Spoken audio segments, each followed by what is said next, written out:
Et si je vous disais que la plus grande vengeance n'est pas la colère, ni la haine, et même pas la justice? L'ultime façon de vaincre ceux qui vous ont blessé est quelque chose de bien plus puissant, quelque chose qu'ils ne verront jamais venir. Vous avez été lésé, trahi, saboté, et chaque fibre de votre être réclame des représailles. Mais voici la vérité. La vengeance, telle que la plupart des gens l'imaginent, est un piège. Elle ne vous libère pas. Elle vous maintient enchaîné à la douleur même dont vous essayez de vous échapper. Les stoïciens comprenaient cela mieux que quiconque. Marc Aurèle, un empereur romain qui a fait face à d'innombrables trahisons, a écrit un jour « La meilleure vengeance est d'être différent de celui qui vous a causé du tort ». Dans cette vidéo, nous découvrirons l'approche stoïcienne de la vengeance, celle qui ne se contente pas de punir vos ennemis, mais qui vous rend intouchable. Avant de commencer, pensez à la personne qui vous a fait le plus de mal, celle dont les actions persistent encore dans votre esprit.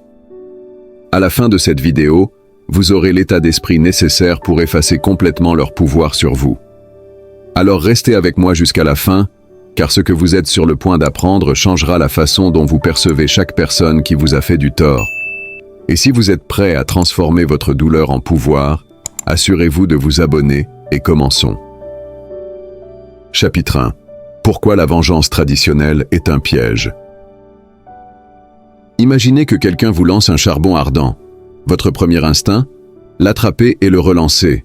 Mais que se passe-t-il? Vous vous brûlez d'abord. La vengeance, c'est pareil. Au moment où vous laissez la colère dicter vos actions, vous avez déjà perdu. Vous jouez selon leurs règles, vivant dans leur monde, réagissant au lieu d'agir.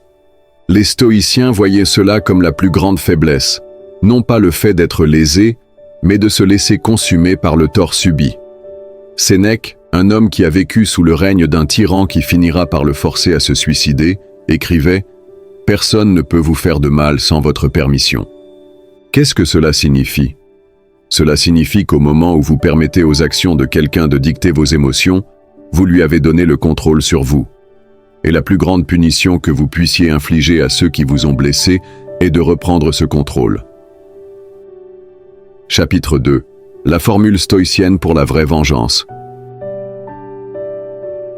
Maîtrisez vos émotions. La première règle de la vengeance stoïcienne, ne jamais les laisser vous voir craquer. Quand quelqu'un vous fait du tort, il s'attend à une réaction. Il s'attend à de la rage, de la tristesse, des représailles.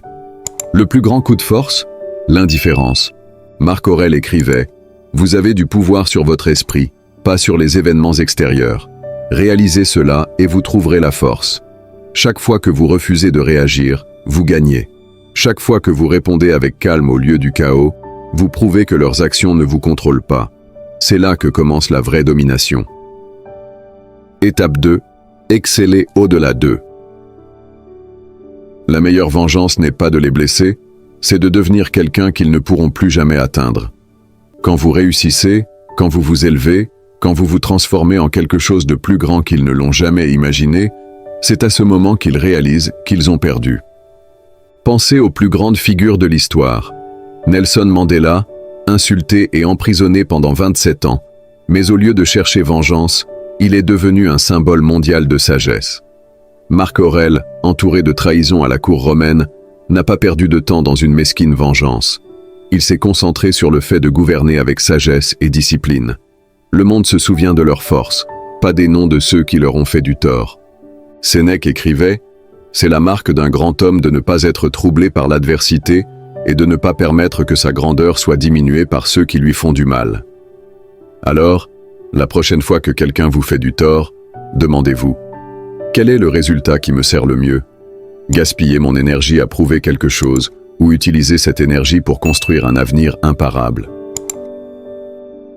Étape 3. Laissez-les au karma. Concentrez-vous sur votre héritage. L'univers a une façon d'équilibrer les choses. Appelez cela karma, appelez cela conséquences naturelles, mais les personnes qui nuisent aux autres font souvent face au poids de leurs propres actions. Les stoïciens croyaient que le destin s'occupe de la justice. Notre travail est de prendre soin de notre propre caractère.